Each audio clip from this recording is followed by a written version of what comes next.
we have phases.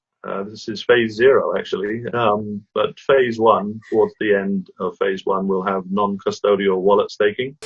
Zilliqa is back at it again. We are up 7%, and a few hours ago, or rather a few days ago, right, we obviously experienced a little bit of a correction. I really hope that you guys took that opportunity to load up and obviously get to add to your long-term bag, and you obviously did practice dollar cost averaging. So this cryptocurrency is obviously one of those blessed cryptocurrencies because it has the ability to be a top 10 cryptocurrency. This thing can actually do 1000x. Just to be conservative, 150x is very, very possible, especially when it does get to sort of penetrate the top 10 cryptocurrencies. Let's say, for example, it gets the market valuation of Ethereum, right? That's like literally 150x. But obviously, if you take a look at its technological capabilities, it is far superior than any cryptocurrency out there. I don't really want to talk much because I want you to hear the information right from the source, because I'm going to be playing you a clip of Colin Miles, who happens to obviously work for Zilliqa. He had a very amazing Ask Me Anything session with, RL Breyer, and his YouTube channel is actually Pittsburgh Hodler. So you guys better definitely show love to him by going to his YouTube channel and hitting the subscribe button, and just let him know that Beyond 10x sent you, because he's doing amazing things, especially as far as conducting these interviews. You guys announced that you're going to provide staking on Binance and KuCoin, I believe. Yeah. What do you have any? Can you give me any sort of details about that? Like I heard a rumor 10%, a little bit over 10%. Is that accurate? Yeah. We had a little bit of a change with the inflation logic.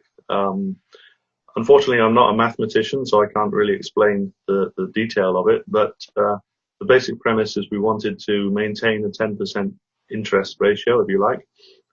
So the staking seed node partners have roughly 10% to share amongst their pools.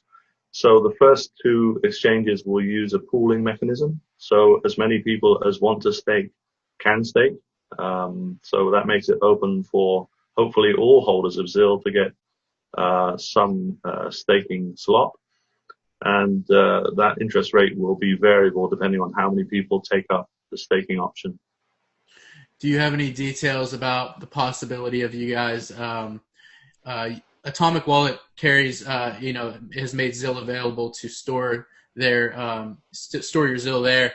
Do you anticipate Atomic Wallet, providing staking there? Well, this is the great thing about Twitter. So as soon as we announced staking, the Atomic Wallet guys were straight on there saying, "When you're ready, we're ready." Okay, we better get that ready. Okay. So that was cool. We have phases. This is phase 0 actually, but phase 1, towards the end of phase 1, we'll have non-custodial wallet staking. There are 2 parts to that. We have a community group called Zilacracy.com, and they are partnering with Moonlet at the moment to build a non-custodial wallet, and that should be ready in Q3 as early as possible, because obviously the demand is there, and Atomic has already obviously said that they would like to build to the phase 1 non-staking logic, so hopefully they will have a chance. Yeah, I think a lot of people are going to be excited to hear that. So more on scalability. You guys were the first ones to launch or get sharding into the main net. Do you think that Ethereum 2.0 will be able to mimic? I don't know how much research you've done on Ethereum 2.0, but do you think it could mimic what you guys do, or do you think you guys will still be, the premier, blockchain in regards to that? Another great question, because people refer to Ethereum 2.0 as some kind of, epiphany, and like the light has dawned that scalability needs to be retrofit. Ethereum is an incredible blockchain, and it has sort of layer 2 solutions being built to it to help with throughput. If it changes its base level capability with sharding or any other technique to increase TPS, then I think that's great, because there's a massive amount of applications on there. It needs this upgrade, and that's good for everyone who's currently working with the Ethereum platform. But there's room for many other companies in this space, and there are so many projects to be done that we're more of a sort of blue ocean bunch, and there's much richer projects to me in different areas, whether it's media and entertainment or fintech, open finance, that we can provide our high TPS throughput for. And we wish Ethereum all the best. Vitalik gave us a nice recognition a few weeks ago. Nice. And both of us can prosper, in his words. Yeah, that's why I got into blockchain. One of the reasons in the beginning is the competition of money. It's the competition of technology. All of these projects are, without you, Ethereum can stay Ethereum. They don't need Ethereum 2.0 and back and forth, So it's really the competition that drives the innovation. It's going to give us the best product in whatever realm we're talking about. So yeah, I definitely agree with you, and I think there's room for a lot of you guys to compete. In regard, I'm also a Chainlink fan, and I saw you guys have done a partnership with Chainlink. That was actually when I started paying closer attention to you guys, to be honest. Can you explain how a Chainlink partnership that has already been confirmed with Sergey Nazarov and his team can benefit you guys? Yeah, for Chainlink, it was before my time, and what I would say is that we have quite a big ecosystem. So we have a large number of partners in that ecosystem. Chainlink and its Oracle solution is a good one for us, and it enables people to build effectively on the Zilliqa blockchain and use the Chainlink Oracle system. So it's just a partnership to enable more partnerships in a way. So the technology is there; it's available on the blockchain, and people can build into it and use it for effective exchange management and things like that. Okay, perfect. Just wanted to know a little bit about that. I asked you a little bit about this before we got on here, but I'm curious about the privacy, and that's something that's really important to me. Is that something that Zilliqa is focused on? I saw something about ZK snarks being added. Just real quick on that, if you wanted to speak on that. Yeah, it's a fundamental part of any blockchain. It's a fundamental part of the industry, and it's a key driver in many different projects. In terms of our technical team, they've more or less finished or completed their version of ZK snarks, and we feel that there is an opportunity to add that layer to transactions going forward. We already have a partnership with Incognito to enable basically a ZIL wrapping for anonymous transactions. So that's probably the first place people should start with the Incognito solution. But yes, we'll probably have our own native friendly ZK snarks upcoming soon. Okay, perfect. You guys are doing so much. I hate to run through these questions, but it's like you guys are doing a lot on a lot of different fronts, so it's very interesting. And I just want to make sure I hit on all the big things. Love to get more into all these things, but time constraint and stuff. Now I see more about a stablecoin you guys are working on.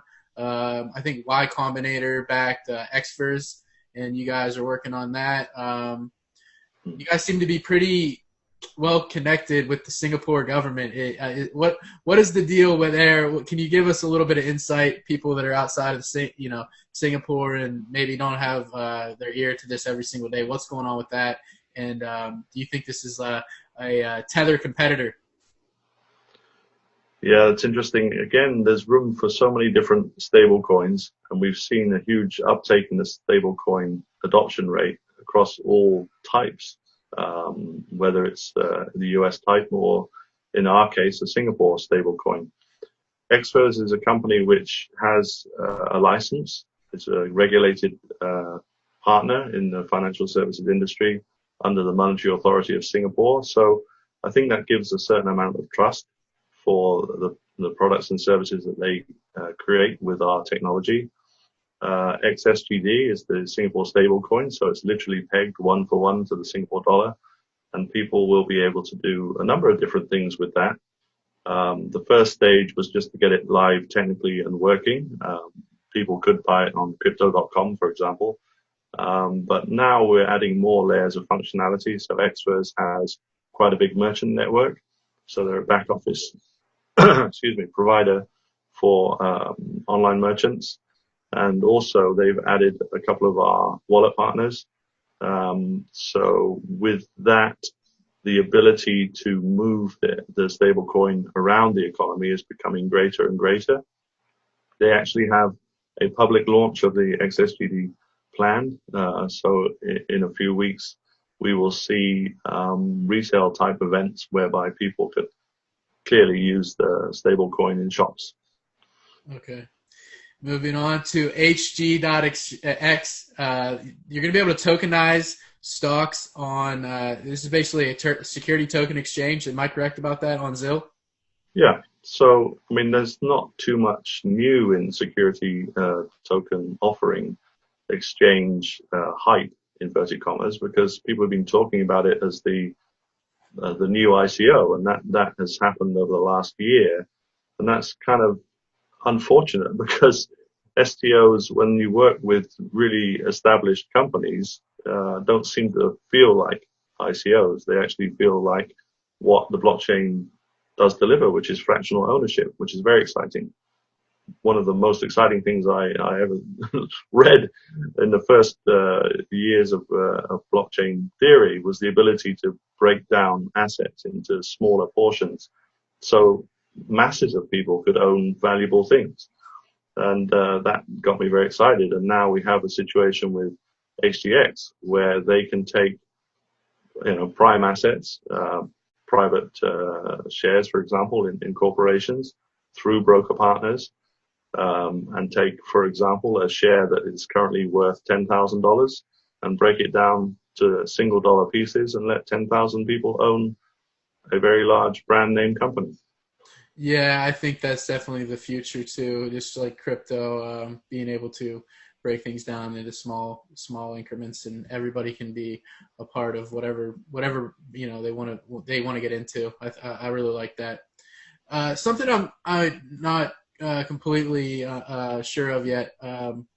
The token burns. How does that work exactly with the whatever I said earlier, 12.5 billion total supply? In the end, can you talk a little bit more about the supply and how many tokens will be burnt? We're not burning any tokens. There's a total amount of 21 billion, roughly. The remaining 9 billion are being mined. So much like Bitcoin, there's an emission rate, and the mining will get through that amount within 10 to 20 years. So everything is set. There's going to be no change in the number of tokens. The only tokens that are frozen are the ones that weren't swapped. So we have to come up with a plan for that. But it's a tiny percentage. So we have to think how to do that without disrupting the service overall. But yeah, there's a set figure. People say it was a kind of play on the 21 million from Bitcoin. We got 21 billion Zill, but that's a nice apocryphal tale. So I would say that yeah, there's no burning planned. Okay, so that's fake news. What I read then. All right, that's why I had you on here.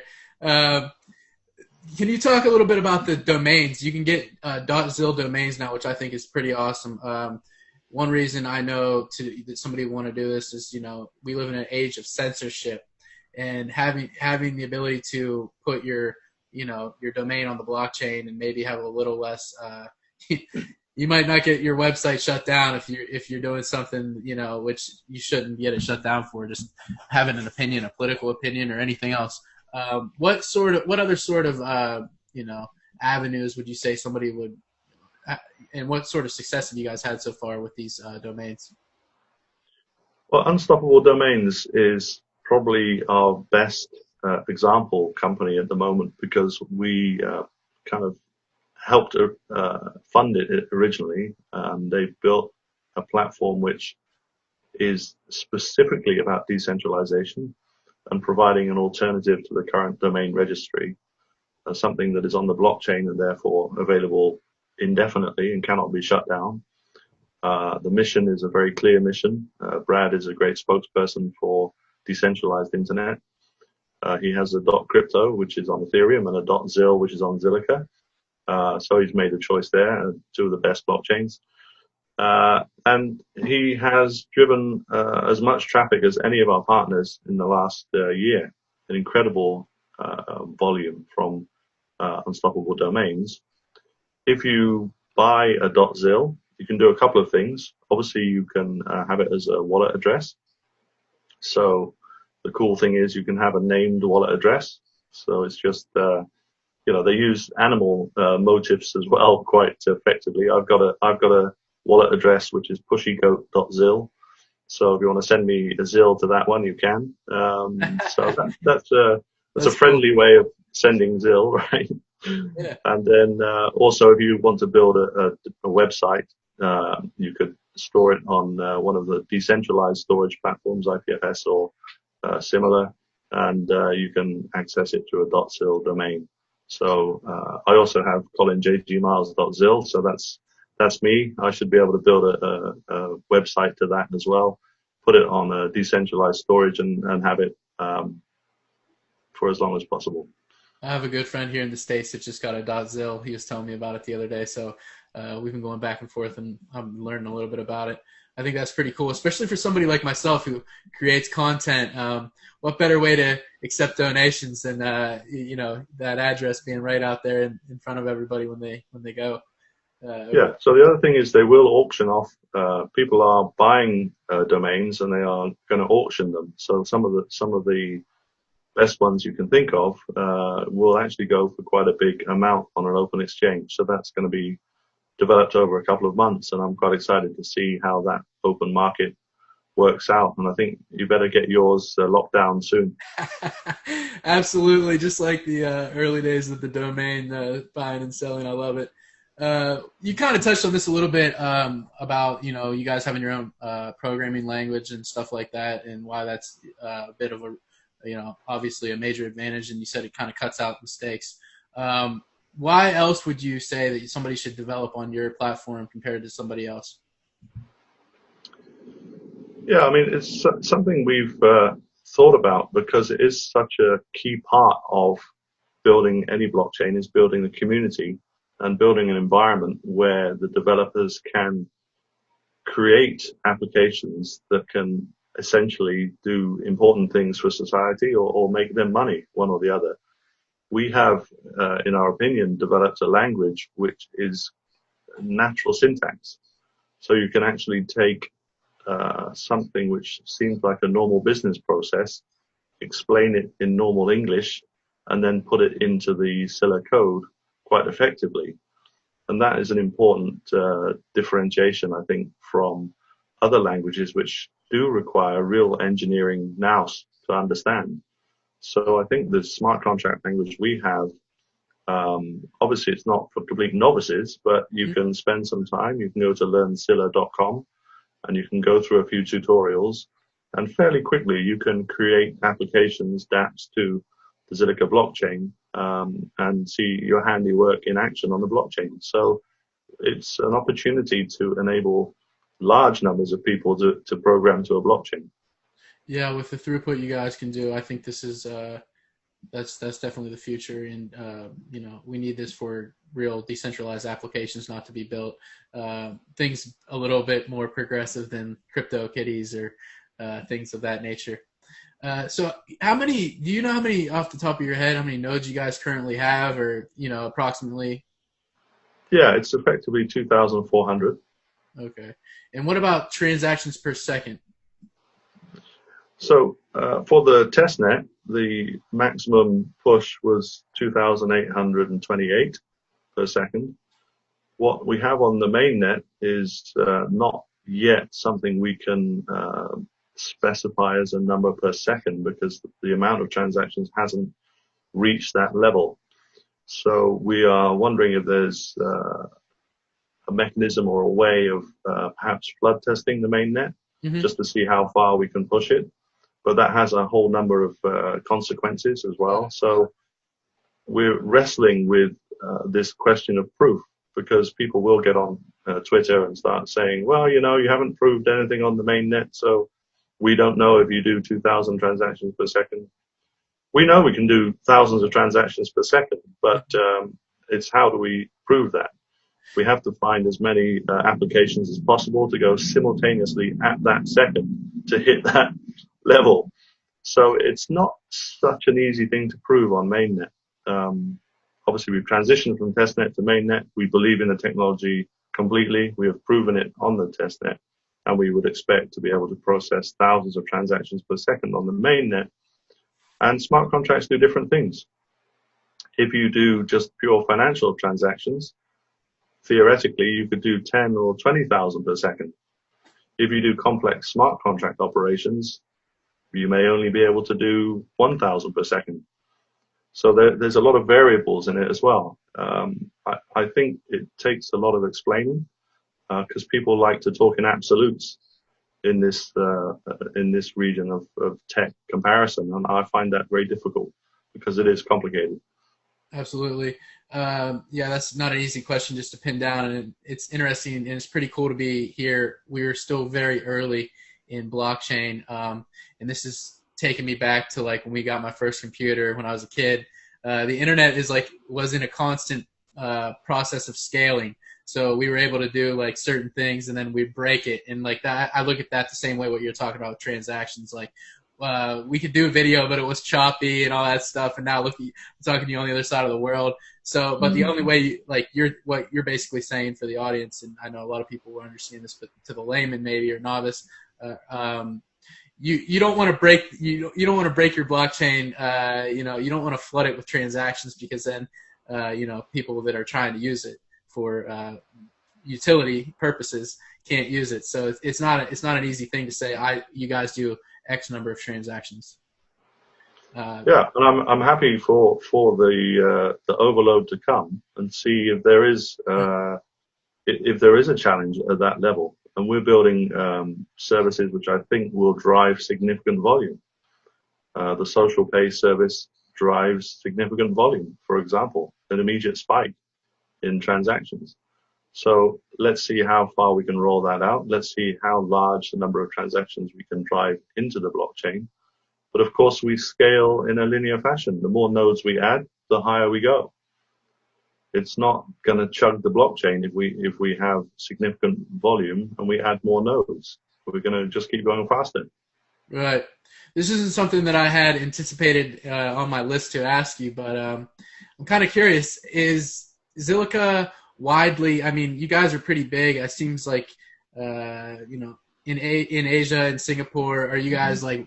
Is this something that you would see if you turn on the television? What kind of advertising? Is there any sort of advertising that you guys do in that regard, like locally, or what's that like? Well, it's not really a consumer-facing solution at this stage. My feeling is we will get there, but everything has been trade marketing to date. So within the industry, within project government circles, within the community, there hasn't really been anything consumer-facing until now. Now we have the Singapore Stablecoin, and should we look at retail adoption, there is a chance for Zilliqa to piggyback its brand into saying, hey, we're underpinning these transactions. And I think that that's something I will definitely be interested in developing over time, because it certainly adds value to the brand. The more consumer-facing, media-centric solutions we provide, the better for our image. And I'm absolutely an image monger. I want to be on every kind of media, in every kind of place to help boost the brand. Even if people don't quite understand what Zilliqa does, Right. At least they'll know we're the technology that underpins all of this amazing new way of consuming product and paying for product. Very cool. I just have a couple of questions left. You guys were outside the top 50 maybe 60, 90 days ago. You broke into the top 40, then now you're at 34. How long before top 20? Well, that one I can do the maths, because the step up is quite significant in the tens of millions of market cap. So as you use that rating system, you have to appreciate that the guys that have been incumbent for so long have significant inertia. They have huge market cap based on a number of different parameters. Right. We're the new boy on the block. Okay, you get that. We've moved very quickly in the last 4 weeks, because people have recognized that we are here to provide real world solutions. We're delivering those solutions, and they are practical and they have long-term value. So as we continue to deliver projects like HG Exchange, like stablecoins, like staking, we will rise further up those ranks. We have a guy in the office we now call the Oracle, who predicted our break into the top 50 on the exact day. We are asking him to predict the next uplift. Of course, we do feel we should be in the top 20 blockchains as rated on CMC or CoinGecko, because we have all of the credibility to be that company. We have a working proposition, a mainnet which is solid. We have all of the solution capability to build out to any country, anywhere in the world, and deliver Zilliqa as a solid platform for open finance. So it's the real deal, and that's why we should be, higher up the rankings, and we intend to be.